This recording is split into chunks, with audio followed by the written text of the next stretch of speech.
What's up, my boys? And saying woo has now reminded me of Ric Flair and some of the latest Ric Flair news. Something about this level, I swear. Just something about the orbs and the bouncing and maybe the music just gets inside my head and hypnotizes me. It should be annoying. It really should, but I'm a guy who likes his repetition.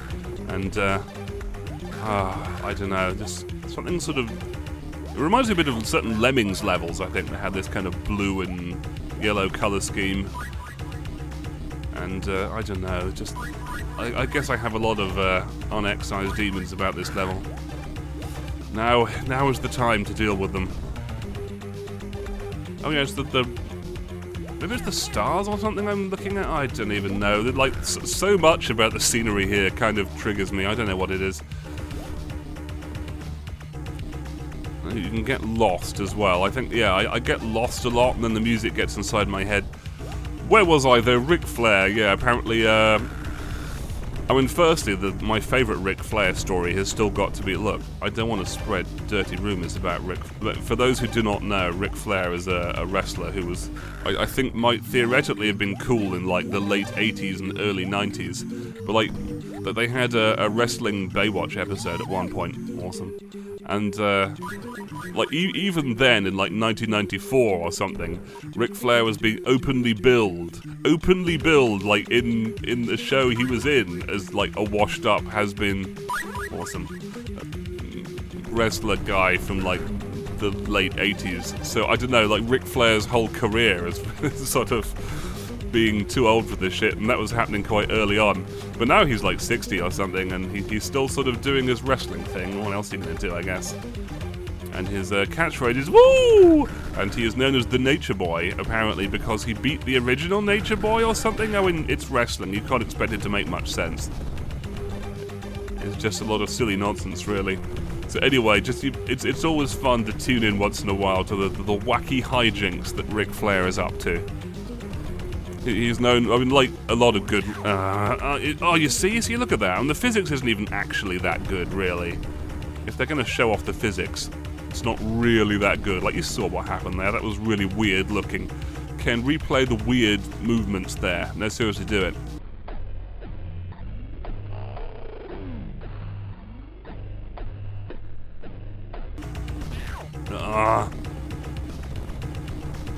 Anyway, where was I? Ric Flair wrestling. Yeah, and he wears like weird feathery dressing gowns and stuff that would look kind of gay on another man, but you know, it's Ric Flair. He pulls it off. Anyway, my favourite Ric Flair story is that he was. Look, this might even be a legal thing, so I don't want to say this is definitely true. But I just heard that Ric Flair was on a private jet. And he was being pretty frisky with the ladies, and he was wearing, probably like snorting cocaine and drinking champagne and living it up on his private jet, knowing him. And he was, this is the detail I love, he was naked except for a jeweled cape. Now, I don't know where he gets a jeweled cape from. I guess it's just there in his wardrobe, but like... So I guess he was on this plane just strutting around going, woo! Wearing a jeweled cape. I mean, there is an extroverted man, and oh god, it's those things.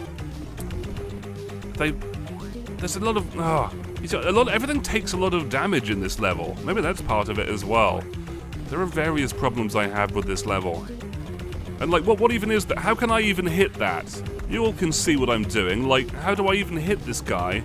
And if I don't kill him, I don't get my 100% bonus, so what even is going on? And this game isn't really fair or anything, is it? It's just silly. I don't know, sometimes. And they're really fast, and they've got so many hit points. Like, why? I'm used to things with, like, one hit point, or, like... I'm not sure, yeah, what were they even doing? And I can't get past... Yeah, okay, now these guys are definitely annoying me. I can't even get past, really. And I don't think my rapid fire is even going to help me, because they're in the air.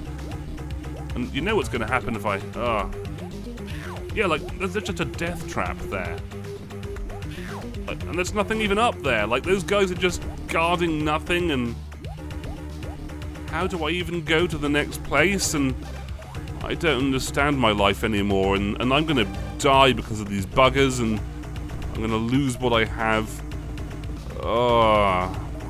Not that I even have... Oh, okay, it's up here, I guess.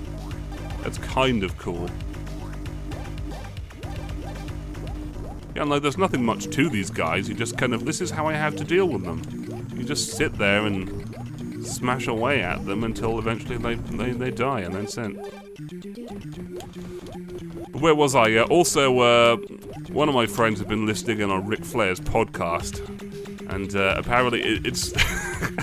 I don't know how... Apparently this is not even the first podcast Ric Flair has tried to do, but like even on his second attempt, he's been really old man about this, and his podcast sounds like a crappy phone call, basically. And I don't see how that's even possible.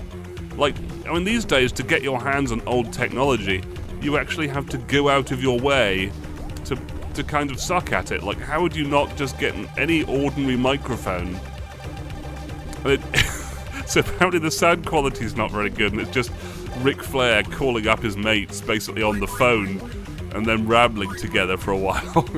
Like, nothing happens, and it's really weird. And I think later on, Ric Flair actually fails to turn up to his own podcast. Like, this is a show that he started, and like his co-host is there, but he doesn't turn up. Like, how does that even work? Like, that'd be like, look, I tell you, this is a one-man show, and if I didn't turn up to this, nobody else is going to make my show. I got no co-host. I guess I'm just jealous. So he doesn't even turn up to his own podcast, this guy. I think in some ways I guess that's what's cool about Ric Flair, you know, it's the vulnerability, the silliness. Also, I seem to have just gotten an email. That noise is in there. I really ought to close more windows before I start this. How unprofessional. Yeah, just boom, boom, boom, boom, boom.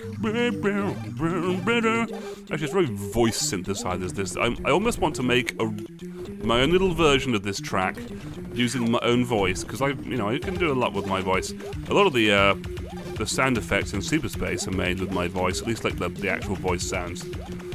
But in fact, secretly though, I think I'm not sure this is in the release yet. By the time you hear this, it might be.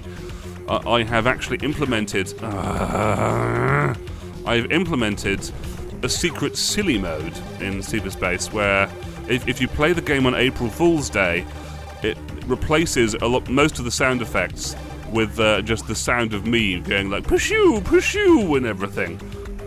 Because I figured, why not? Like, that's what I'd like to have as an Easter egg. So there's this silly... I mean, Ken, give some proof. Put some proof into the video about what the silly mode is like.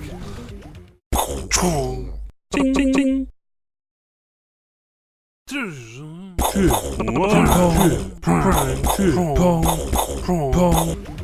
And I think there might be a very limited implementation of that in the build right now. But by the time this is popular, maybe it'll be in there, because I've implemented it in the build I have at home. It's just, oh god, no.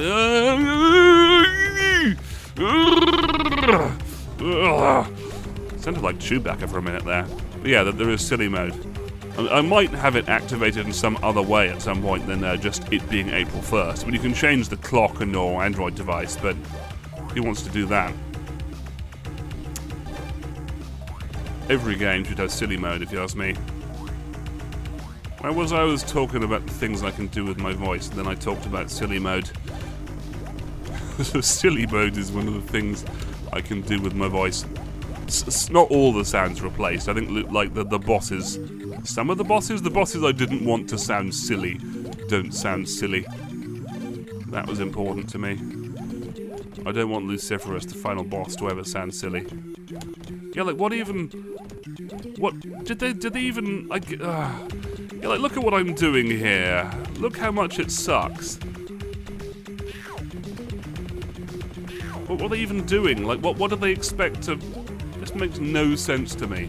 And I have to be so slow and careful and just...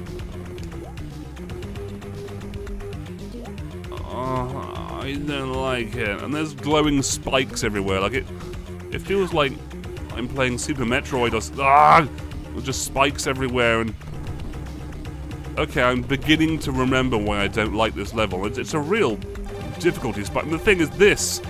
What you're seeing here, this isn't even it. This isn't even the thing that upset me. I didn't even remember about this. I think when you're a kid, you tolerate failing over and over, because like when you're a kid, you're used to failing. You know, this is an important thing I think about failure.